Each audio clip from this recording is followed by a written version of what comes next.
BNP আর India বোঝাপড়া হয়ে গেছে। কি হয়েছে সেই বোঝাপড়ায়?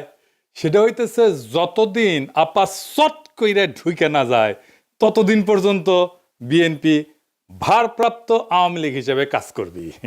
হ্যাঁ, ভারপ্রাপ্ত আওয়ামী লীগ। আমি কই বৃহত্তর আওয়ামী লীগের বিএনপি শাখা। সেই জন্যে ইন্ডিয়ান মিডিয়া উইটা পড়ে লাগিয়েছে বিএনপিকে ক্ষমতায় নিয়ে আসতে। ইন্ডিয়ান মিডিয়া খবর দেখে এটা, হ্যাঁ, আনন্দবাজার পত্রিকায় সে লিখিচ্ছে খালেদা পুত্রের সম্বল নয়াদিল্লির বন্ধুত্ব মুক্তিযুদ্ধ। কি লিখেছে সেটাও কালে গুরুত্বপূর্ণ। এনা পড়ে শোনায়, পুরাটা না, কিছু অংশ বিএনপির নেতাকর্মীরা আপনারাও শুনেন। ওটি লিখিচ্ছে মুক্তিযুদ্ধ এবং ভারতকে পুঁজি কইরা প্রায় 1.5 যুগ পরে দেশের মাটিতে পা রাখতে চলেছেন খালেদা জিয়া পুত্র তথা বিএনপির ভারপ্রাপ্ত চেয়ারম্যান তারেক রহমান। নভেম্বরে সমাজ মাধ্যমে তারেক লিখেছিলেন এখনই দেশে ফেরার বিষয়ে সিদ্ধান্ত নেয়ার সুযোগ তার জন্য অবারিত এবং একক নিয়ন্ত্রণাধীন না। অনেকেরই প্রশ্ন, দিন 15-18 মধ্যে কি এমন হইল যে তিনি দেশে ফেরার ঘোষণা করলেন? বাস্তব হইল, মানে এখানে কইছে কেন দেশে ফেরার ঘোষণা করলেন, এটা কইছে এখানে বাস্তব হইল নয়াদিল্লির সমর্থন অনেকটাই নিশ্চিত করে ফেলেছেন বিএনপির ভারপ্রাপ্ত চেয়ারম্যান। বিদেশ মন্ত্রক সূত্রের খবর, বিদেশ মন্ত্রক মানে পররাষ্ট্র মন্ত্রণালয়, মানে ইন্ডিয়ার পররাষ্ট্র মন্ত্রণালয়, এটা কইছে বিএনপি ক্ষমতায় আসলে ভারত বাংলাদেশের মধ্যে যে চুক্তিগুলো আছে তাতে কোনো প্রভাব পড়বে না এবং বাংলাদেশের মাটিকে কোনো ভারত বিরোধী কাজে ব্যবহার করতে দেওয়া হবে না, এই মর্মে প্রতিশ্রুতি পাওয়া গিয়েছে তারেকের কাছ থেকে। কি মজা! ভারতের গোয়েন্দা সূত্রের বক্তব্য, ঢাকাকে পাশে পেতে নয়াদিল্লিরও দরকার বিএনপিকেই, কারণ কর্মকাণ্ড নিষিদ্ধ হয়, ভোটে লড়তে পারছে না আওয়ামী লীগ। তাই বাংলাদেশে কট্টরপন্থীদের বারবারন্ত আটকাইতে পারে একমাত্র বিএনপি।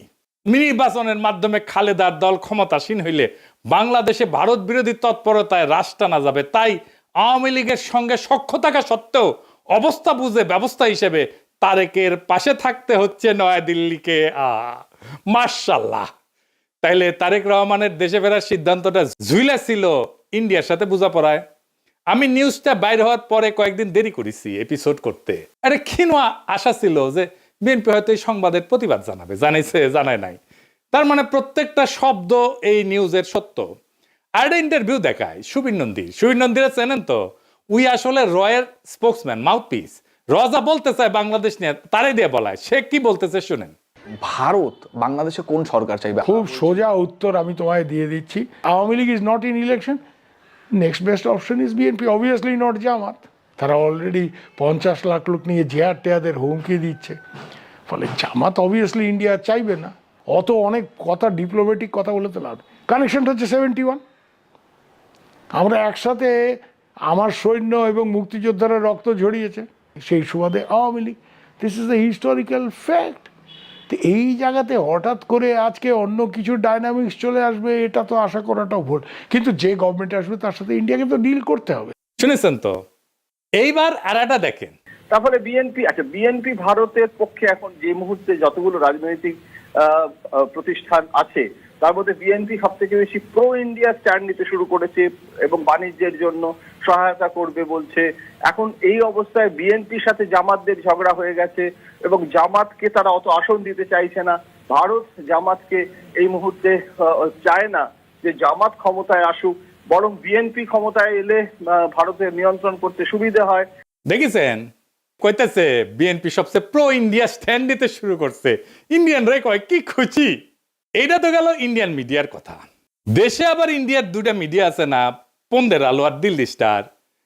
এদের ডাকিছে বিএনপি তারেক রহমানের স্বদেশ প্রত্যাবর্তনের বিষয়ে আলোচনা সবাই। হ্যাঁ, উনি পন্দের আলো যাবি না তা তো হয় না, তাই না? ওই যে কারণ আছে না, কারণ ওইটা গান আছে না, আলু আমার আলু ওগো আলুই ভুবন ভরা। ওরা যেটি দেখে সেটি আলু ছাড়া আর কিছু দেখে না। পন্দের আলু আর প্রথম আলো। বাঙ্গু বাটপাটদের শিরোমণি মতিউর রহমান কি কইছে শুনেন। আমি ব্যক্তিগতভাবে এটা মনে করি যে দেশে একটা রাজনৈতিক শূন্যতা রয়েছে, চলছে, এটা একটা বিপজ্জনক। আমি সবসময় ভাবতাম বা এখনও মনে করি যে বিএনপির ভারপ্রাপ্ত চেয়ারম্যানের আরেকটু আগে, বেশ একটু আগে যদি আসতে পারতেন তাহলে এক্ষেত্রে হয়তো বিএনপি এবং দেশের মধ্যে একটা ভালো সুবিধাজনক অবস্থা তৈরি হতে পারত। এই মতিউর রহমান এখন তারেক রহমানের পায়ে পড়ে, বিএনপির পায়ে পড়ে। সেই লিখেছিল তারেকের দুর্নীতির বিচার হতে হবে। সেইখানে তারেক রহমানের নিজের স্বাক্ষরিত একটা হলফনামা থেকে উল্লেখ করে কইছিল এই মতিউর রহমান যে তারেক রহমান দুর্নীতি করেছে সেটা সে নিজেই স্বীকার করেছে। এ বাটপারি কইছিল। আবার ওই মামলা থেকে তারেক রহমান খালাস পেলে আবার প্রথম আলোয় লিখেছিল নৈতিকভাবে তারেকও দণ্ডিত। খালাস পেলে কি হয়েছে? তুই নৈতিকভাবে দণ্ডিত, বুঝছাও? আর এখন কয় তারেক রহমান আগে দেশে ফিরলে ভালো হইতো। তো মতি ভাই, আপনি দুর্নীতির বিচার করবেন না? হ্যাঁ, তারেকের নাকি স্যাপ ফেলে স্যাটে নিছেন? ওই নিজেই তার আলপিনে প্রচ্ছদ প্রতিবেদন করেছিল তেলে ডুবে যাচ্ছেন তারেক রহমান। ওই তেল এখন তারেক রহমান কিছু দিচ্ছে, রেখে দিছিল নিজের জন্য। তো প্রথম আলো যে বিএনপি কি পরিমাণে ভালোবাসে, ভালোবাসা যে কত সেটা একটু দেখি। হ্যাঁ, আসেন। লিখিচ্ছে বগুড়ায় তারেককে ঘিরে আছে খুন সন্ত্রাসে জড়িত নেতাকর্মীরা। মতিউর রহমান এখন শিওর এখন আর খুন সন্ত্রাসে জড়িত নেতাকর্মীরা তারেক রহমানকে ঘিরে থাকবে না। গ্রেনেড হামলা মামলা নিয়ে করছে তাজউদ্দিনকে পাকিস্তানে পাঠায় ডিজিএফআই। জানতেন খালেদার সম্মতিতে বসুন্ধরার কাছে 100 কোটি টাকা চাইছিলেন তারেক। জিজ্ঞাসাবাদে বাবর তো মতি ভাই কয় টাকা দিছে আপনার? সাব্বির খুনের ঘটনা চাপা দিতে আপোস রফা। তারেকের স্বেচ্ছাচারিতার অনেক নজির বগুড়ায়, ওগুলো কি উঠে গেছে? আচ্ছা, তারেক কি হিসাবে বগুড়ায় এত উদ্বোধন স্থাপন করছেন? আরো লাগবে, ওর পায়ে পড়তেও সময় লাগে না, ধাক্কা দিয়ে ফেলাই দিতেও সময় লাগে না। মূল উদ্দেশ্য হচ্ছে টিকে থাকা, যেন তেন প্রকারে টিকে থাকা।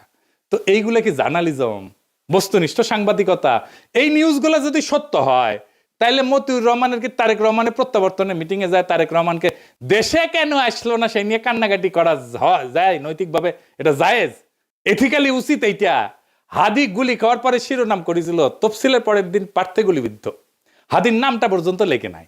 এতই ঘৃণা একজন মাদ্রাসা পড়ুয়া তরুণ প্রতিশ্রুতিশীল রাজনৈতিক নেতার প্রতি। এই যে প্রথম আলোর মজলুম ঘৃণা আর তেলা মাথায় তেল দেওয়া, এটা কি বার্তা দেয়? বার্তা দেয় এটাই যে আপনি শক্তের ভক্ত, নরমের জম। তাইলে তো আপনার সাথে গায়ের জোর দেখাবেই মানুষ, গায়ের জোরেই কথা কবে মানুষ। আরেক মাল আছে মাহফুজানন্দ প্রভুপাদ, সে কয় 53 বছরে নাকি সংবাদ মাধ্যমে আগুন দেওয়া হয়নি, ওই চান্দের দেশে আসিল। বাংলাদেশের 53 বছর বয়সে কোনো মিডিয়ার অফিস আগুন জ্বালানো হয় নাই। হ্যাঁ, 2013 সালের 12 ফেব্রুয়ারি দৈনিক নয়া দিগন্তের আরামবাগের কার্যালয় হামলা করে আগুন ধরায় দেওয়া হয়েছিল। তুই তো দমে দমে মিছা কথা কয়। ওই আগুনে পোড়ার পরে পত্রিকা বাইট করিছে, লিখিছে আনবাউড, মানে হইতেছে মাথা নত করে না। বাহ, প্রচুর সাহস। আসেন তার একটা ক্লিপ দেখি বেনজিরকে নিয়ে। বেনজিরের ভয়ে নাকি ওই কাঁপিচ্ছিল, শুনেন। আমরা কিন্তু এই যে আইজিপি বেনজিরের যে তার যে কুকর্ম আমরা কিন্তু মিডিয়াতে জানতাম, কিন্তু রিপোর্ট করতে সাহস পাইনি। আপনি হয়তো কিছু করতেন না, সরকার হয়তো কিছু করতো না, বাট ওই ধরনের একটা পাওয়ারফুল আইজিপি সে তো একটা সাংবাদিকরা কি না করতে পারত। শুনিছেন কত বড় সাহস?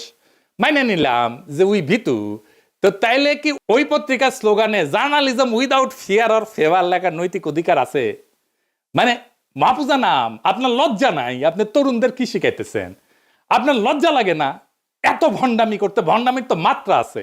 আবার ক্রিটিক্যাল জার্নালিজম করার কথা কয়। ক্রিটিক্যাল জার্নালিজম বুঝে ডিজিএফ এর সাথে আন্ডারস্ট্যান্ডিং করে জার্নালিজম করেছে। এই যে তাসনিম কলিলি কয়ে দিছে ডিজিএফ এর দেওয়া নিউজ ভেরিফাই না করে ছাপাইছে, আবার পরে স্বীকারও করেছে এটা তো ভুল ছিল। তুমি যদি আমাকে জিজ্ঞেস করো আমার সাংবাদিক জীবনে, এডিটরের জীবনে ওটা হচ্ছে একটা বিরাট ভুল। আমি ভুল করেছি। ওই সময় ডিজিএফআই এর দেওয়া নিউজ আমার ছাপানো উচিত হয়নি। ইট ওয়াজ এ ব্যাড এডিটোরিয়াল জাজমেন্ট। আমি ভুল করেছি। শুনেছেন, আমি কইছিলাম এই ডেইলি স্টারের জার্নালিজম নিয়ে 100 ঘন্টার এপিসোড করা যায়। গতকাল আমি একটা পুরানা ভিডিও দিছি, দেখেছেন না সবাই? অনেক দিন তো হইল। জবাব দিছে ডেইলি স্টার? আমার উত্থাপিত প্রশ্নের জবাব দিছে নাকি এরা জবাব দিয়ে তার ঊর্ধ্বে মিডিয়া? এরা সার্বভৌম একটা অথরিটি হইছে, সবকিছুর ঊর্ধ্বে, ওরা কেউ প্রশ্ন করতে পারবে না। তো আসলে আসেন, এই যে দুইটা গণমাধ্যম, এই যে দুইটা প্রথম পন্দের আলো আর দিল্লি স্টার, এটা কি গণমাধ্যম? গণমাধ্যমের ভূমিকা বুঝতে হলে আমাদের দুইটা জিনিস বুঝতে হবে, ট্রুথ এবং ফ্যাক্টস। সত্য কি এবং ঘটনা কি। ফ্যাক্টস হইতেছে মানে ঘটনা হইতেছে আমরা পরিষ্কার যেটা দেখছি হাদিস জানা যায় লাখ লাখ মানুষ হয়েছে না, 10 থেকে 15 লাখ মানুষ হয়েছে, আমরা সবাই দেখছি কয়েকদিন আগের ঘটনা। কিন্তু জানাজার ট্রুথ, সত্য তৈরি করা ট্রুথ মেকিং মেশিন কি? পুন্দের আলো আর ডেইলি স্টার। আমরা চোখের সামনে দেখলাম 10 থেকে 15 লাখ লোক। দিল্লি স্টার লিখেছে শয়ে। আজকের ঘটনা যদি ইতিহাসে আদৌ স্থান পায় তাহলে এটা স্থান পাবে পুন্দের আলো দিল্লি স্টারের বিবৃতিতে কি আছে সেটা দিয়া। দিল্লি স্টার লিখছে শত হাজার না, লাখ না, শত ওই যে হাদি না, একজন প্রার্থীকে লিখেছে। এটাই থেকে যাবে ইতিহাসে। আমাদের আবেগ হাদিকে নিয়ে আজকে যে এটা 50 বছর পরে সেটা থাকবে না, কারণ আমরা অনেকেই থাকবো না, অনেকে জানবেই না এই ঘটনা। তখন থাকবে এই পত্রিকার ট্রুথ যেটা লিখেছে ওরা। পুন্দের আলো আর দিল্লি স্টার কোনো মিডিয়া প্রতিষ্ঠান নাই, এগুলো হইতেছে জনগণের যে কর্মকাণ্ড, আমাদের যে পাবলিক রেকর্ড, এগুলোর কাস্টোডিয়ান। আমাদের দৈনিক, আমাদের যে বাস্তবতার উপাখ্যান, এইটা রচনা করে পুন্দের আলো আর দিল্লি স্টার। এটার একটা শক্তিশালী প্ল্যাটফর্ম। তাদের মতো করে যেইটা পুন্দের আলো আর ডেইলি স্টারের নিজের চিন্তার, নিজের জগতের বাইরে, সেটাকে সে বাদ দিয়া দেয়। হাদি নামি আসে না, প্রার্থী হইয়া যায়। শয়ে হয় মিলিয়নের বদলে। এইভাবে সত্য নির্মাণ করে এই মিডিয়াগুলা। সত্য কিন্তু কখনো নিরপেক্ষ না, সত্য সবসময় একটা মতাদর্শিক নির্মাণ। তাইলে পুন্দের আলো আর দিল্লি স্টার কার পক্ষে সত্য নির্মাণ করে, কার স্বার্থ রক্ষা করে, সবাই জানে, সব সুতিয়া জানে। এই প্রশ্নের উত্তর জানে না এরকম কেউ নাই, কিন্তু বলবে না। ও বলতে হইলে তখন এই লোকদেরকেই বলতে হয়। নিকা বসার আগে ইদ্যৎকাল বলে একটা জিনিস আছে, আপনারা ভালো জানেন। তাইলে এই পুন্দের আলো আর দিল্লি স্টারের ভাতার আওয়ামী লীগের সাথে বিচ্ছেদের পরের ইদ্যৎকাল শেষ হওয়ার আগেই বিএনপির সাথে কেন নিকা বসলো? কারণ এই দুইটা পত্রিকায় ফ্যাসিস্ট শক্তির সহযোগী ছিল। এদের বিচার হওয়া উচিত ছিল, গণ আদালতে বিচার হওয়া উচিত ছিল। কিন্তু এদের সম্পদ, এদের কন্ট্রোল, এটা গোপনে বিএনপির কাছে সম্পত্তি হস্তান্তর হবে। বিএনপি সব জায়গায়, সব মিডিয়াতে নিজেদের লোক বসাইছে। কালের কণ্ঠে কে সম্পাদক, বাংলাদেশ প্রতিদিনে কে সম্পাদক, 8 টিভিতে কে শেয়ার নিছে, 71 টিভিতে মালিকানা নিছে কে, সব বিএনপি। নাম কইলাম না আজকের। তারা ভাবিছে নিরাপত্তা দিবি বিএনপি। খারান আইসেনি, আমি না ঘোড়ায় আসবো, ঘোড়ায়। আপনাদের জন্য আসার আমার টাইম নাই। এডিটর সাহেব ঘোড়ার হাসিটা দেন। যাদের প্রোটেকশনের আশায় আছেন তাদের কয়টা ক্লিপ দেখাই। মির্জা আব্বাসরে দেখেন।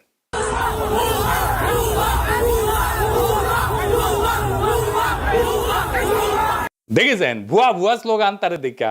এবার দেখেন হাদির জানাজায় সালাউদ্দিন সাহেব গেছে, তারে কি বলে পাবলিকে।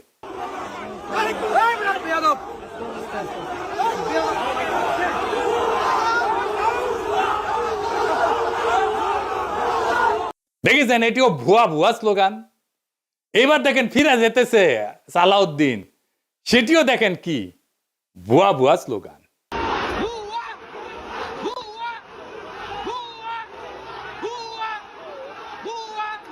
মির্জা ফখরুল চালাক মানুষ, জানাজার আগে কইছে আমি অসুস্থ, আমি যাবো না। সত্যি অসুস্থ কিনা আল্লাহ জানেন।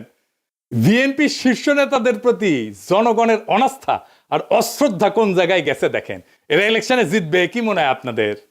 এই অন্তর্বর্তীকালীন সরকার গণমাধ্যমগুলোর ফ্যাসিস্ট ভূমিকা এবং তাদের নেতৃত্ব প্রদানকারী চরিত্রগুলোকে বিচারের আওতায় আনতে ব্যর্থ হয়েছে। শুধু ব্যর্থ হয় নাই, তাদেরকে আশ্রয় দিছে, প্রোটেকশন দিছে, তাদেরকে এম্পাওয়ার করছে। প্রফেসর ইউনূস ডেকে এদের সাথে বসে কথা বলে, সাক্ষাৎকার দেয়। এই কারণেই জনতা শাস্তি দেওয়ার কাজটা নিজেদের হাতে তুলে নিতে বাধ্য হয়েছে। হাদির জানাজা প্রমাণ করছে জুলাইয়ের আগুন নেভে নাই, বিপ্লবী ছাত্র জনতা ঘরে ফিরে যায় নাই।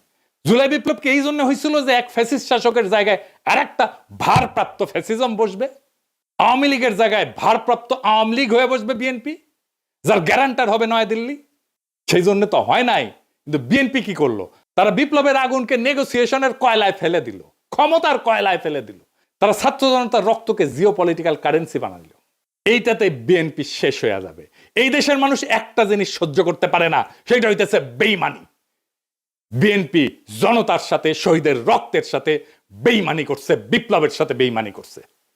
আওয়ামী লীগ ক্ষমতায় ছিল ইন্ডিয়ার জোরে, এখন বিএনপি ক্ষমতায় আসতে চায় ইন্ডিয়ার সাথে বোঝাপড়ায়। দুইটারই একই রোগ, শুধু উপসর্গ বদলাইছে। আর মানুষ সেটা বুঝে গেছে। হাদির জানাজায় প্রমাণ করছে জুলাইয়ের আগুন নেবে নাই, ছাত্র জনতা ঘরে ফিরে যায় নাই। ওরা কাউকে ম্যান্ডেট দেয় নাই, না ভারতকে, না বিএনপিকে, না মিডিয়ার সত্য বানানোর মেশিনকে। এই কারণেই কইতেছি বিএনপির পরাজয় আসবে ভোটের দিন না, পরাজয় শুরু হয়ে গেছে নৈতিক জায়গা থেকে। যেই দল বিপ্লবের সঙ্গে বিশ্বাসঘাতকতা করে সেই দল ক্ষমতায় যাবে না, গেলেও টিকে থাকতে পারবে না। ক্ষমতায় যাক বা না যাক, ইতিহাস তাকে ক্ষমা করবে না। জুলাই কোনো ইন্টারভেল না, জুলাই কোনো সিনেমা না, জুলাই কোনো পিকনিক না, জুলাই কোনো দর কষাকষির বিরতি না। জুলাই ছিল এবং থাকবে ভারতের সাথে বোঝাপড়া আর দেশি ফ্যাসিজম, দুইটার বিরুদ্ধেই জুলাই জিন্দা থাকবে। এই সত্য যতদিন থাকবে ততদিন বিএনপির এই বোঝাপড়াই তাদের সবচেয়ে বড় রাজনৈতিক আত্মঘাতী সিদ্ধান্ত হয়ে থাকবে। পরাজয় শুরু হয়েছে, ওই বিশ্বাসঘাতকতার দিন থেকে পরাজয় শুরু হয়েছে। জুলাই শেষ হয় নাই। জুলাই বিশ্বাসঘাতক কাউকে ক্ষমা করবে না। ইনকিলাব জিন্দাবাদ।